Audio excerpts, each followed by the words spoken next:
Hi hello నమస్తే అండి. Welcome to Lasya's mom talent. ఈరోజు అర్ధనారీశ్వరి డ్రెస్ ఎలా స్టిచ్ చేశాను ఏంటి దానికోసం నేను డీటెయిల్స్ మీకు చెప్తానండి. ఇది టాప్ అండి. దీనికి నేను హాఫ్ బ్లౌజ్ అయితే కుట్టలేదు, కంప్లీట్గా నడుము కనిపించకుండా కుట్టాను. ఎందుకంటే మళ్ళీ మొత్తం ఆ నడుము దగ్గర కూడా బ్లూ కలర్ వేయాలి అంటే చాలా అవుతుంది కాబట్టి. సో ఇటువైపు మొత్తం ఓన్లీ హ్యాండ్కే నేను బ్లూ వేసానండి, ఎందుకంటే బ్యాలెన్స్ అంతా మనకి కవర్ అయిపోతుంది. ఇగో ఇలా వెల్వెట్ క్లాత్ తీసుకొని దానికి వెల్వెట్ క్లాత్ అండి ఇది. అది పులి చర్మం డిజైన్ అండి, ఎందుకంటే శివుడు అలా వేసుకుంటారు కదా. ఇంకా నెక్స్ట్ దానికి కూడా నేను రుద్రాక్ష కుట్టేశాను, వన్ సైడ్ అలా కుట్టాను.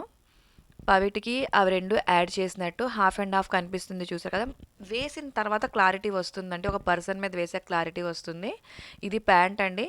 పార్వతి వన్ సైడ్ రెడ్ వస్తుంది, అది సారీ తాలూకా కుచ్చులు సైడ్కి వస్తాయి. Next it side right side మనకి బ్లూ కలర్ వస్తుందండి శివుడి దగ్గర. నెక్స్ట్ ఇది పులి చర్మం తాలూకా డిజైన్ అండి, క్లాత్లో వెల్వెట్ క్లాత్లో వస్తుంది. దానికి కింద ఇలాగ నేను వి షేప్స్లో కట్ చేశాను. ఇది మనం నడుంకి నాడాతో కట్టుకుంటాం కాబట్టి మనకి కరెక్ట్ షేప్ వస్తుంది. ఇక్కడ మనకు తెలియట్లేదని నేను ఇలా ఫోల్డ్ చేసి మీకు చూపిస్తున్నాను.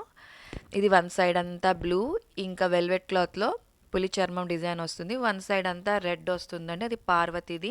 ఇది ఫైనల్ లుక్ అండి మేకప్ చేశాక. మీకు ఈ వీడియో నచ్చినట్లయితే షేర్, లైక్, సబ్స్క్రైబ్ చేయండి. Thanks for watching.